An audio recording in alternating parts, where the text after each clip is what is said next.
The sound of platinum snapping is quieter than you would think. At family dinner, my niece snatched my bracelet and said, "Mom says it is from the flea market."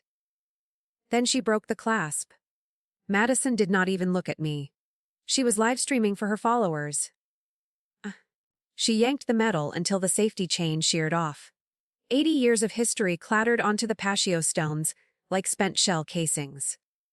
My brother Ryan just sipped his mimosa. Nobody moved to apologize. They thought it was only jewelry. The platinum felt heavy in my palm. It was a dead weight where a pulse used to be. Above me, the brunch continued. Tiffany was busy adjusting her ring light. She complained that the garden shadows were ruining her aesthetic. Ryan topped off the glasses and laughed at a stale joke.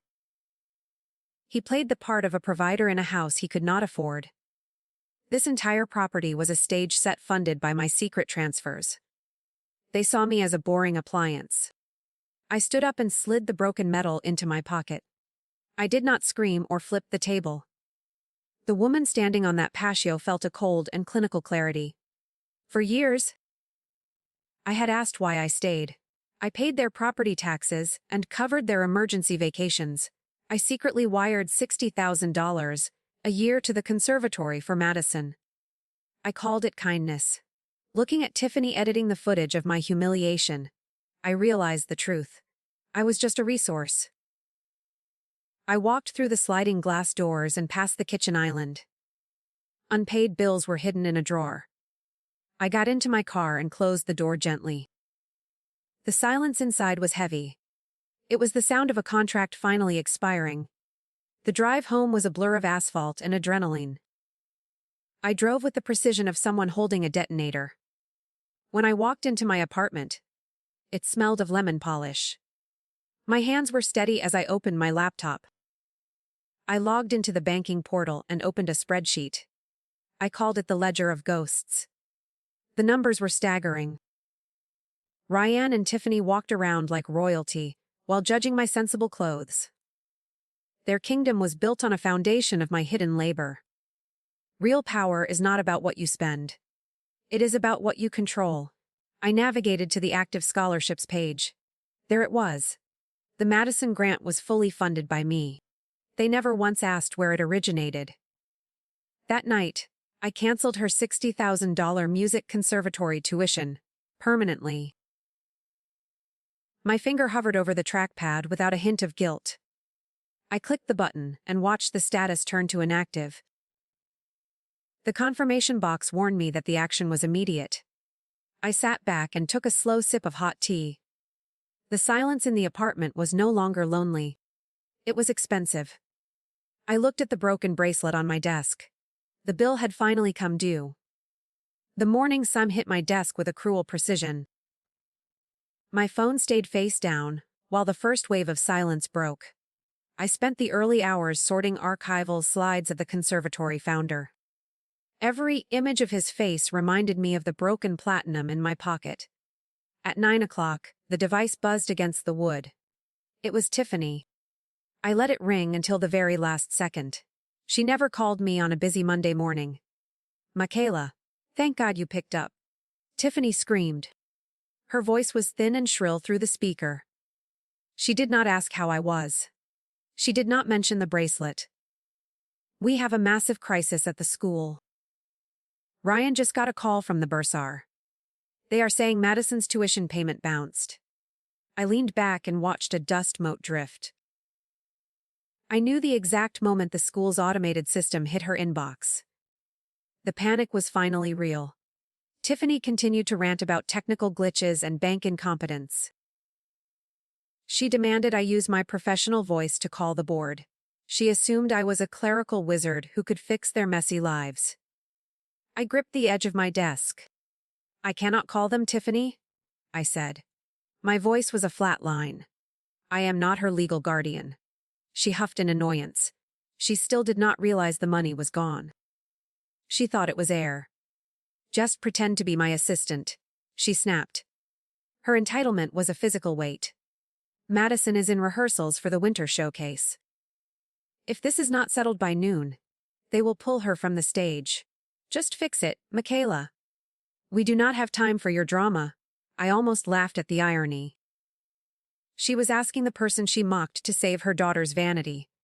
I looked at the inactive status on my screen. The trap was set. I hung up without another word. I turned the phone to silent and focused on my work.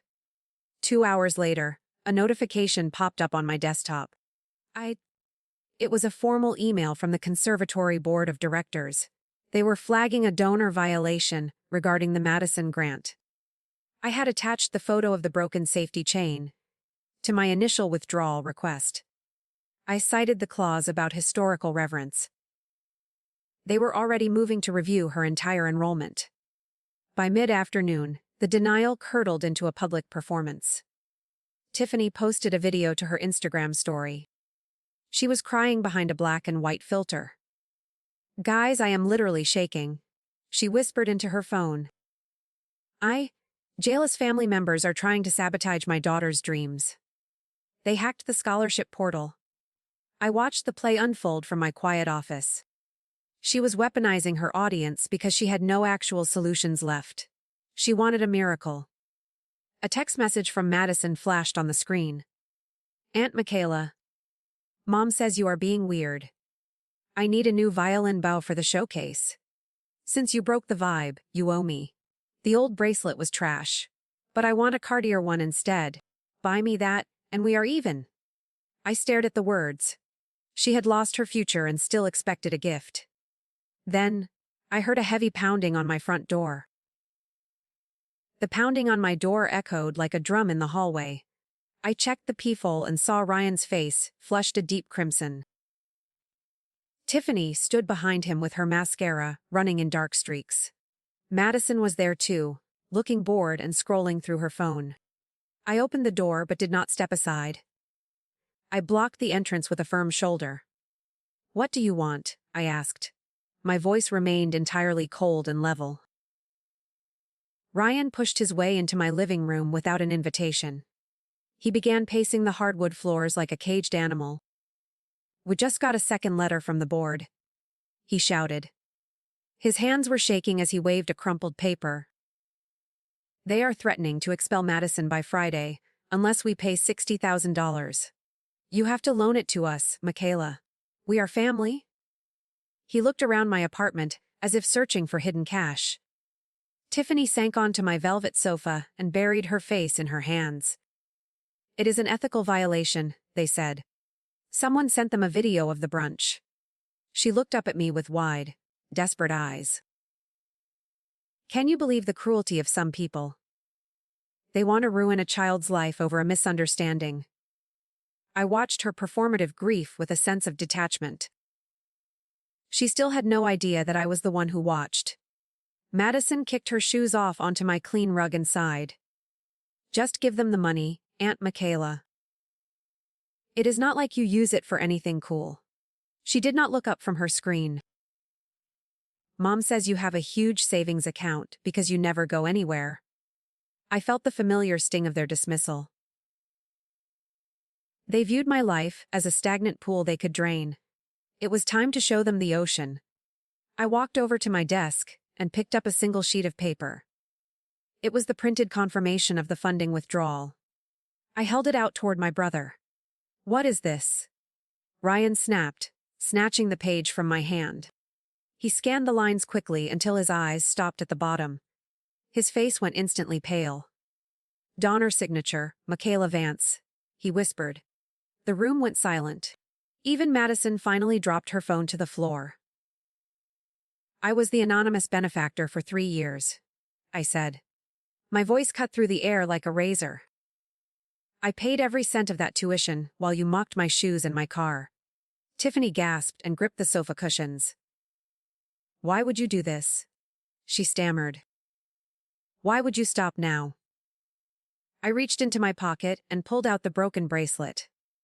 I laid the snapped platinum on the coffee table between us. Madison looked at the metal and then at me. "It was just a piece of junk, Aunt Michaela. Get over it." I looked her in the eye and did not blink. "That bracelet was a gift from Heinrich von Staten," I said. The name made her flinch. "He founded your school." He gave this to our grandmother for saving his life's work. The horror finally registered on her face. I had not just cancelled her money. I had blacklisted her. Ryan stared at the document while his face drained of color. The silence in my living room grew heavy and suffocating. $180,000, he muttered. He looked at the walls of my modest apartment with new, terrified eyes. He finally understood that every brick of his lifestyle was an illusion I maintained. Tiffany reached for my hand with a desperate, clawing motion. I stepped back. Her polished nails grazed the air instead of me. "You cannot do this to your own niece." Tiffany sobbed. Her grief was no longer for the cameras. It was for the luxury SUV and the marble island. "She is a prodigy, Michaela. You are destroying her entire career over a piece of jewelry." I looked at the broken clasp on the table. It sat there like a corpse. "A prodigy knows the value of the history she inherits," I replied. Madison stared at the floor in silent fury. The power shift was absolute and violent. Ryan tried to stand tall, but his shoulders slumped under the weight of his debt. "We will pay you back every cent," he promised. It was a hollow lie we both recognized instantly. He had no savings and no prospects. He was a man built of credit and vanity. "I am not a bank, Ryan." I was a sister. I watched him realize that the faucet was dry.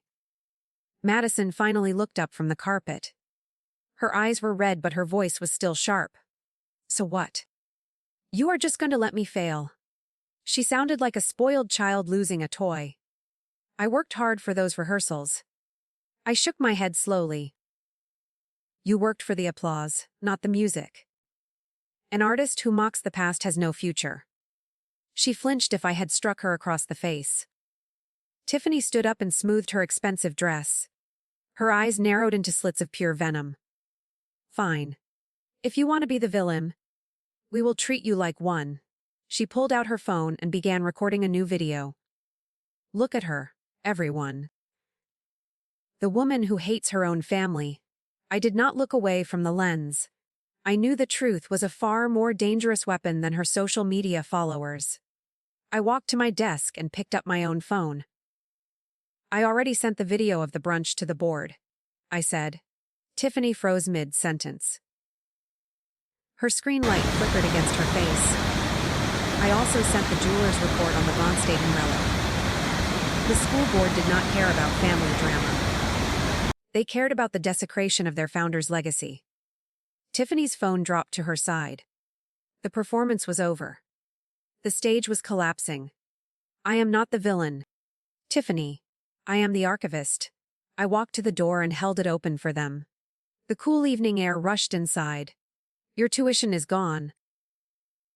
Your reputation at the conservatory is finished." Ryan led his wife and daughter out into the hallway. They moved like ghosts through the dim light. I closed the door and turned the lock. Then, a new email notification chimed. It was the conservatory chairman himself. The chairman's email was brief but devastating in its clarity. He thanked me for my professional integrity regarding the von Staten relic. He confirmed that the board had reviewed the footage of the incident. Madison was no longer merely facing a tuition crisis. They were initiating a formal expulsion for conduct unbecoming of a student. The legacy of the founder was sacred to them. I closed the laptop and felt the weight of the room shift. My transition from protector to witness was complete. Sleep did not come easily that night. I kept thinking about the look on Ryan's face when the truth hit him. He was a man who had built his life on stolen breath. I looked at the archival boxes lining my walls. They were filled with the stories of people who actually built things. My family had spent years consuming my silence. They mistook my patience for a lack of ambition. I was finally claiming the space they had occupied. The next morning brought a different kind of storm. I found 3 missed calls from the conservatory's dean of admissions. She sounded frantic in her voicemails. Apparently, Tiffany had tried to storm the campus to demand an audience. She had claimed that I was mentally unstable, and had stolen the bracelet. The school security had to escort her from the property. Tiffany was no longer just fighting for a scholarship. She was destroying the very bridges she needed to cross. I drove to the museum archives to find some peace. The scent of old paper and lemon wax usually calmed my nerves. My supervisor, a tall woman with silver hair, met me at the door. She looked concerned as she handed me a printed news alert. "Is this your niece, Michaela?" she asked softly. A local blog had picked up Tiffany's viral video. The headline accused an anonymous donor of cruelty. My secret life was leaking into the public eye. I spent hours deep in the basement vaults. I needed to focus on the preservation of a 14th century map. My hands were steady as I applied the archival adhesive. The work required a level of focus that blocked out the noise. I realized then that I did not care about the blog or the rumors. The truth was etched in the ledger and the broken platinum. I was finally done carrying the burden of their failures. By 5 o'clock, the situation escalated again.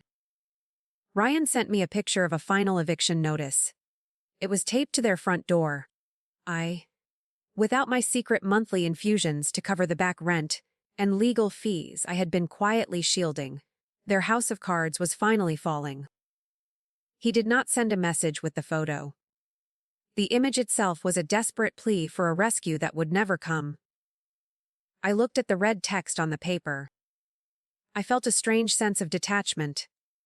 The fire was theirs to fight. I walked out of the museum and into the cool evening air. My phone buzzed in my pocket with a new message. It was from Madison this time. She was not asking for a bow or a bracelet. "They took my violin," she wrote. Her words were tiny and stripped of their usual bite. The school had reclaimed the instrument because it was part of the grant. She was finally standing in the silence she had created. I stared at the message from Madison while standing in the museum parking lot. The loss of her violin was the first real consequence she could not ignore.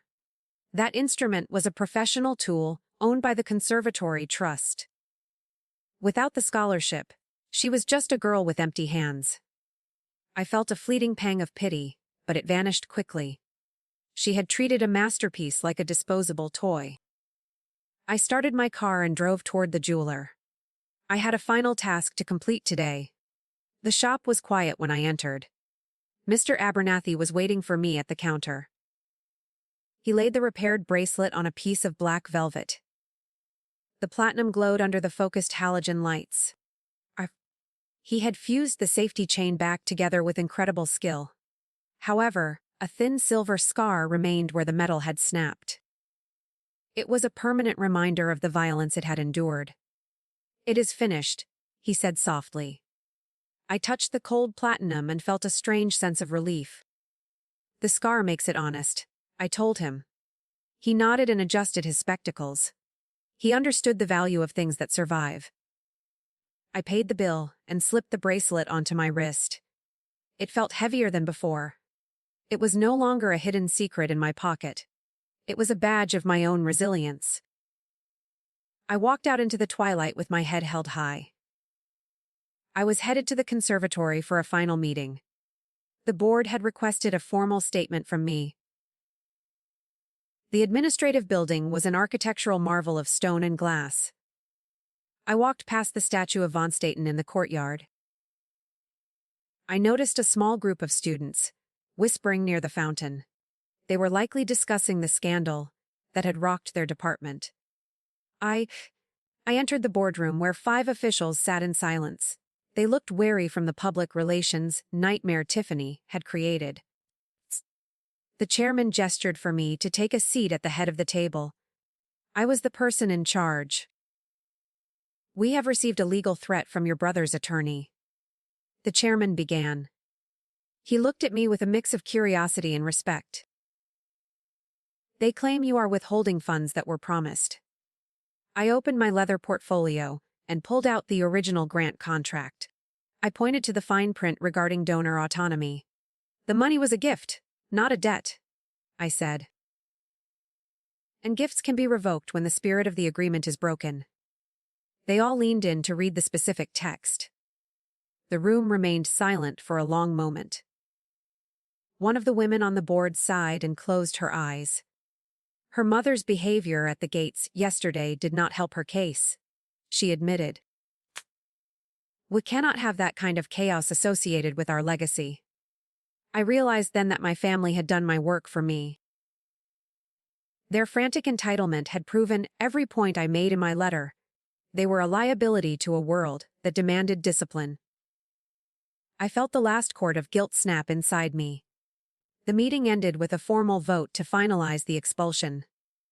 I signed the necessary paperwork with a steady hand. My name looked bold and certain on the white page. I was no longer the invisible ant in the sensible shoes. I was the woman who decided who stayed and who left. I thanked the board for their time and stood up to leave. As I reached the door, the chairman called out to me. "What will happen to the remaining funds, Michaela?" he asked. I turned back and looked at the group. I had already made a decision about the $180,000. "I want to establish a new fund," I said. "But it will not be for prodigies with famous names." I explained my vision for a scholarship for archival students. I wanted to support those who protected history, rather than those who used it for clout. The board members exchanged surprised looks. It was a pivot they had not expected. They agreed to the terms immediately.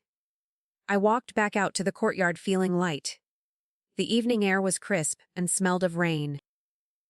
I saw a familiar figure sitting on a stone bench near the exit. It was Madison. She looked small without her violin case. Her expensive jacket was stained, and she was not holding her phone. She looked up as I approached, and her eyes filled with tears. There was no defiance left in her expression. She looked like a child who was finally lost. I stopped in front of her. "They took everything, Aunt Michaela," she whispered. Her voice was cracked and hollow. She looked at the bracelet on my wrist and flinched at the sight of the scar. "I know," I replied. I did not offer her a hug or a ride home. That is what happens when you break things you do not own. I walked past her and headed toward my car. I did not look back to see if she was following. When I reached the driver's side, my phone rang again. It was the bank. The bank manager spoke with a formal tone that chilled the air. He informed me that Ryan had attempted to access my personal accounts using an old power of attorney. My brother was truly desperate now. He was willing to risk a felony charge to maintain his failing lifestyle by using an old power of attorney. I had signed it years ago during a medical scare and forgotten to revoke it when our relationship soared. A mistake that almost cost me everything.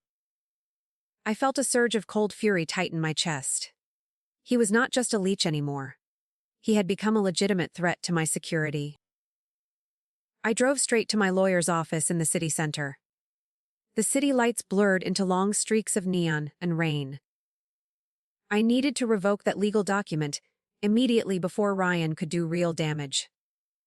My attorney met me in the lobby with a grim expression. He had already seen the attempted transactions on the bank's digital portal. "He is cornered, Michaela," the lawyer warned me. People do dangerous things when their illusions finally shatter. I signed the revocation papers with a hand that did not shake. The next hour was spent changing every password and security code I owned. I sat in a high, back leather chair and watched the digital locks click into place. Each confirmation felt like a heavy bolt sliding home. I was systematically erasing the access my family had enjoyed for decades. They were being evicted from my life one line of code at a time. The lawyer watched me with a quiet respect. He knew the history of my generosity. He also knew its absolute end. I stepped out into the damp night air and saw a car parked across the street. It was Ryan's luxury SUV. The headlights flickered once and then went dark. He had followed me to the office. My heart hammered against my ribs like a trapped bird. I did not run to my vehicle. I stood my ground and stared at the tinted glass of his windshield. The predator had finally found the courage to show his face. I reached into my pocket and gripped my phone. Ryan stepped out of the car. He looked disheveled and aged by a decade. His expensive suit was wrinkled, and his tie hung loose around his neck. He did not look like the successful man from the brunch. He looked like a ghost haunting his own life. "You are going to jail for this, Michaela," he hissed. His voice was a pathetic rasp. He was still trying to use fear as his primary weapon. I laughed softly. It was the most honest sound I had ever made. "I am not the one who tried to steal from a sibling today, Ryan," I said. My voice carried easily in the quiet street. "The bank has the recordings and the digital logs." He flinched as if the words were physical blows. The power he thought he held was a paper tiger. He realized then that I had documented everything. I was an archivist. My entire life was built on the preservation of evidence. He had nothing left but his own hollow rage. Tiffany pulled up behind him in a smaller rental car. She looked frantic and disoriented. She did not even look at me. She grabbed Ryan by the arm and tried to pull him back toward the SUV. "The movers are at the house, Ryan," she sobbed. "They are taking the furniture." The reality of their insolvency was finally physical. The marble countertops and the imported rugs were being carried away. Their stage was being stripped bare. They were standing in the ruins of a fake kingdom. Madison was in the back seat of the rental car. She was staring out the window at the brick walls of the city. She looked at me for a fleeting second. I saw a spark of something new in her eyes. It was not anger or entitlement. It was the beginning of a terrifying realization. She saw that her parents were powerless. She saw that the world did not owe her a song. I nodded to her once.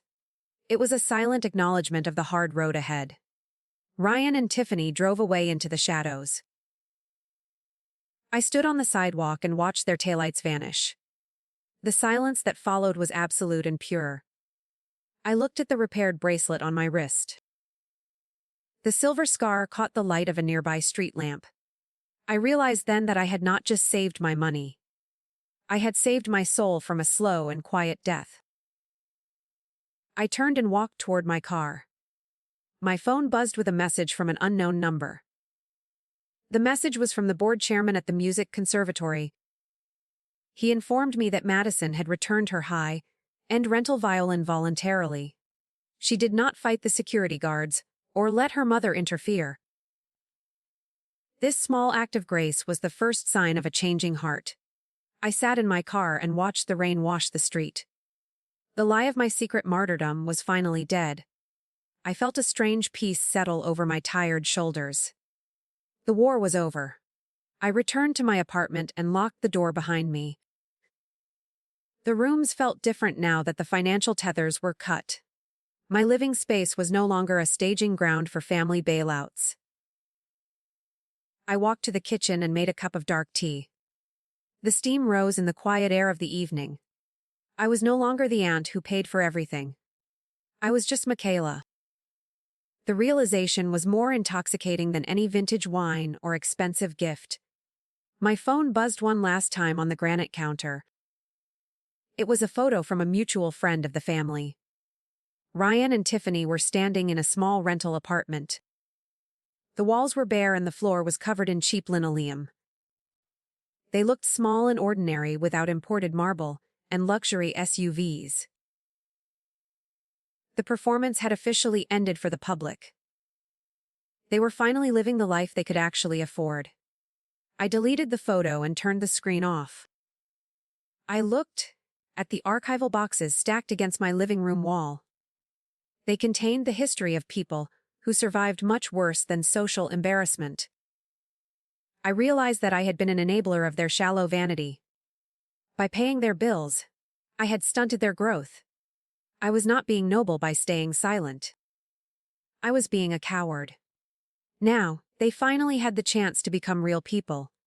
It was the hardest gift I had ever given to them. I ran my thumb over the silver scar on my bracelet. The jeweler had been right about the memory of metal. It was a beautiful mark of a violent transition. I stood by the window and watched the city lights flicker in the distance. The bank account was full and my conscience was clear. I was moving my archival work to a prestigious museum in another state. I was choosing a future that did not include their constant, draining demands. I picked up my book on music theory and sat down. The silence in the room was not empty or lonely anymore. It was the sound of a woman who owned her own life. I opened to the first page and began to read. Somewhere across town, Madison was likely learning to play a cheaper instrument. Maybe one day she would understand the value of the music itself. For now, I was content with the quiet. The bill was paid in full. I closed the book and looked out at the moon. For the first time, the silence was not a cage. It was a kingdom. I was finally free.